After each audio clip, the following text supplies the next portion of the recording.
In a country of more than 5 crore voters in the 18 to 19 age group, the enthusiasm for voting amongst the youngsters seems strangely missing.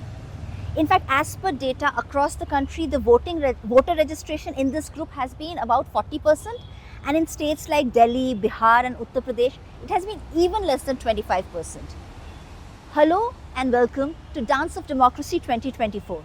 I am Ananya Datta, and with me is Swati here to discuss this issue. Hi Swati. Hi Ananya. Isn't it an irony that for the youth for whom the future is at stake are least interested in our electoral process? Maharashtra is the second most populous state in the country with nearly 45 lakh people in the 18 to 19 years category. And of them, only 13 lakh have registered to vote, which is less than 30%. And if you come to think of it, that's less than the pass percentage for various exams.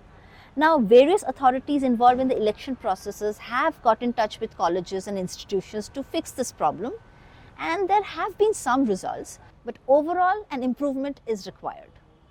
To gauge the mood of what really is going on in the minds of our youth, we have our colleagues Aditi, Shrimoyi, Nikita and Rucha speaking to some young students. So I think none of the above will be best for this time. So the particular qualities that I'm looking for in my candidate is, first, he should be fiscally honest. The second quality I'm looking for is living in Pune. He should be an environmentalist. First, obviously, he's reached with the people. How does he perceive the development? And obviously, he must be secular. He must not indulge in the communal violences. So, as a first-time voter, I think it's quite obvious to see a lot of candidates have like false promises. Something that comes along initially and they, hype it up, but then it never ends up happening once they get elected.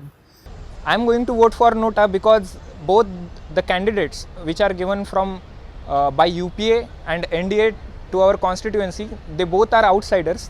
This year I am not voting because my constituency Jalna is far away from here. In my opinion, government should make transportation free for voters, and and in the era of digital India, election commission need to take initiative and update the system and make it more flexible so students like me can vote.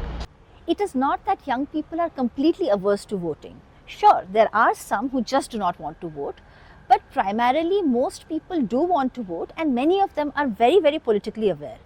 Also, in some cases, there are people, young students who come from smaller towns, come to big cities to study, and it becomes very difficult for them to go back to their hometowns to cast their ballots. This is because it costs money and it takes time. And then there are others who are just not happy with their candidates, and so they choose the Nota option. And Swati, now that the first phase of voting has started in full swing, it will be interesting to know what is happening on the ground. So we have Abhishek Chaudhary joining us from Nagpur. Abhishek, what's the mood in the ground? Yes, there was a lot of enthusiasm among voters, and especially the first-time voters here in Nagpur. We saw a lot of the youngsters queuing up in the early part of the morning, and then obviously after the voting was done, they had their little selfie rounds. So we definitely saw a lot of excitement. I turned 18, then I turned 19, then I turned 20. The next time I'll vote will be 25. Who knows what happens then, right? You vote, your vote counts. That's what matters. बहुत अच्छा लग रहा है, confident feel हो रहा है. As a youth, सबने vote करना ही चाहिए. Lots of excitement there among the first-time voters in Nagpur. The 5 constituencies in Vidarbha which voted for the first phase saw 62% turnout. If you are among those who have not yet registered and want to do so, you can go to the Election Commission website and fill in Form 6, or you can download the Voter Helpline app. Before you go, have a look at this photo from the Times of India archives and see if you know who is in the picture. So do not forget to cast your vote and express your opinion, and to follow more election developments and the campaigns across the state, pick up a copy of Times of India or log on to the Times of India website. Goodbye and thank you.